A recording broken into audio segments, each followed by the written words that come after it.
Good morning, YouTube. Have a quick little look at Dizzy's foot while I'm getting set up to record The Outsiders and First Dog on the Moon. That's Dyson, Mrs. Dogface, and Kerry. It is, of course, Sunday, the 29th of May.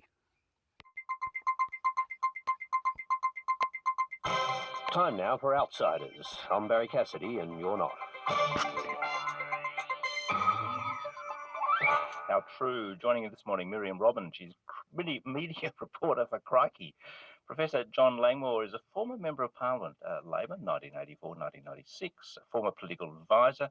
He's worked for the UN in New York for some time. He's from the School of Social and Political Sciences, the University of Melbourne. Tricia Jar is a policy analyst at the Centre for Independent Studies in Sydney. Hi to you all. Hello. Hello, Jonathan. Now, how are we going in the campaign? I don't want to, distress anybody, but by my calculation, there's a month and a bit to go. No. It's certainly an excessively long campaign. Surely everyone, including the candidates, must agree about that. Well, shortly will, I suspect. We know whose idea this was, and we know why, so we could manipulate and get to a double resolution of all the ills, and a country clamouring for the reformulation of the Australian Building and Construction Commission, which is why we're all here, ladies and gentlemen. How are we going to survive this next month? It's going to be error-laden. Of that we can be certain, don't you think, Miriam?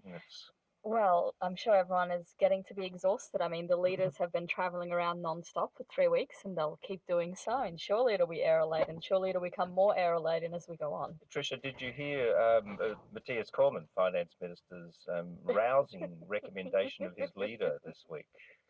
Oh, yes. Bill Shorten is a good man. Let's listen to Matthias.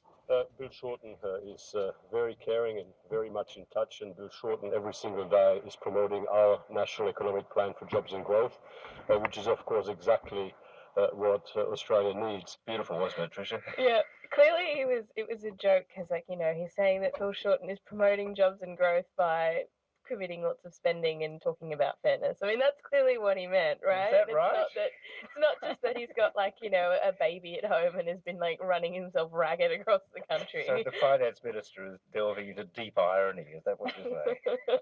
Yes, it worked. You kind of had to be there. John, I wonder if to listen to, and as Trish says, there may have been an explicating context, but just listening to it, it kind of sums up politics, doesn't it? It's utterly interchangeable. Does it really matter whose name you stick into the sentence? Does that actually make any difference? I'm not quite sure what you mean by that question, Jonathan, but of course it matters enormously. Oh. And it sounds like you might be trying to say that there's not much difference between the parties. Is that what you? Well, that seen in a certain light, politics is a sort of a universal proposition. In one sense, that's certainly true. Of course, politics is about representation and trying to reconcile conflicting interests, and in a peaceful way. It's a wonderful tradition. But I would have thought that there are bigger differences between the parties in this election than there have been for decades, and there's a stronger contrast between what's on offer, and so people who say that they're bored because they can't see much difference really aren't listening very effectively, I think. I suspect Trish, I have to suspend my cynicism and agree. That's probably right. No, that's absolutely correct. I mean, for all the, kind of agony of kind of seeing pollies on the campaign trail, just kind of trotting out their lines, and that part is exhausting, but the policies behind it, we are seeing a serious divergence, as John was saying, in the policies. I mean, I have to say that there is a huge difference in how, for example, the government is pursuing its message. You know, for example, the centerpiece of this year's budget was the small business tax cuts the corporate tax cuts going out for 10 years. And then the centerpiece of Labor's budget reply is that they're going to work on economic growth by boosting education spending through Gonski. So we've got two very different approaches to the economy. One is more hands-off and the other is more hands-on. And interesting, more Miriam, tax and spend.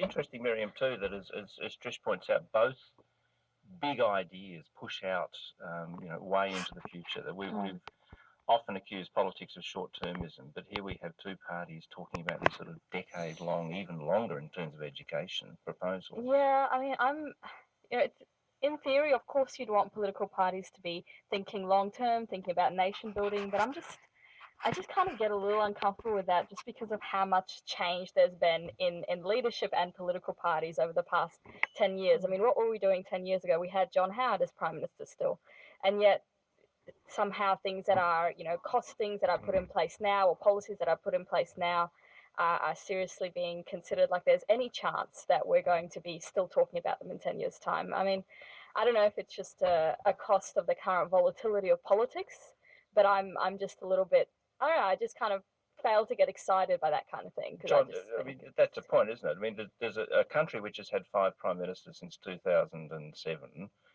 Does that buy a political sales pitch that says this is what we're going to do over the next 10 to 15 years? 10 years is a long time. And yes. in one sense, I'm glad that Turnbull is talking about a plan.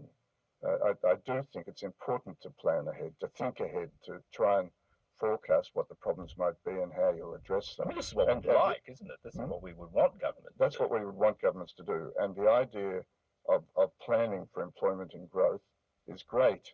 The problem is that what he's offering is not much more than a slogan. The centerpiece, which is the tax cut for small business, so-called small business, it doesn't really work that way. It mainly has the benefit of increasing the profits of foreign companies, which they send back overseas on the whole. It has a negligible impact on employment, and the economists who have done the modelling on this show that quite clearly. And Tricia, your sense of this sort of politics of the out years, is this a welcome development or is it sort of wishful thinking? I think a few years ago I would have said, it's a welcome development, but I think perhaps like Miriam, I take a slightly more cynical approach and say that I think the reason why we're suddenly getting sort of a unity ticket on 10-year long and longer medium-term policies is because these people haven't figured out how to deal with the short-term issue, which is deficit and debt. And I definitely think that, I mean, as much as I would love to say, oh, yes, it's fantastic, we're really putting self-interest aside, Miriam's correct in saying that will these people ever really be held to account for what they do in 10 years? And the answer is probably not. It's something that sounds good for the time being, but in the process, they are, by getting everyone to look over there, they're kind of avoiding the question of how exactly they're going to deal with the surplus issue, which has been a centerpiece of budgets since the GFC. And these are the lofty ideas, of course. Meantime, in this long campaign, it's probably inevitable. We focus a lot on the stuff-ups and the gaffes. Now, yesterday into each campaign a James Diaz was born, and this campaign's James Diaz is Chris German. Chris, can you just tell us why the date decided to great show Bill Shorten unpacking something. No, man, I just want exactly what I'm here about. It's a bit of a compliment, really, that the Liberal candidate, Chris German, turned up here today, obviously keen to meet one party leader in this election. But I understand that he was questioned about what is the Liberal healthcare policy. To be fair, this poor fellow, he said he didn't know. Well, I do know what the Liberal healthcare policy is, so I'm happy to explain the contrast. See, I had everything, Miriam. He even had a shortened zinger. It did. So there's Chris German who was caught. He wanted to make a spectacle of himself at a shortened thing, but was caught out by journalists asking questions about policy to which he had no answer. it's amusing, and yet this is going to be a focus. If we're just done, this is what distracts us time and time again from actual, talking about ideas and substance. Yeah. I mean, I think the focus on gaffes, it does come from a good journalistic place, which is trying to undermine the narrative and to look beyond or behind what you're being told, So in a way, it's journalists trying to be skeptical and to do their job and to question the dominant narrative. But yeah, it can seem kind of trivial, especially when the skepticism doesn't bring up more than just a gaffe. What would happen, John Langmore, if we actually had, political focuses about positivity rather than constantly dwelling on people are going to get things wrong? Duh.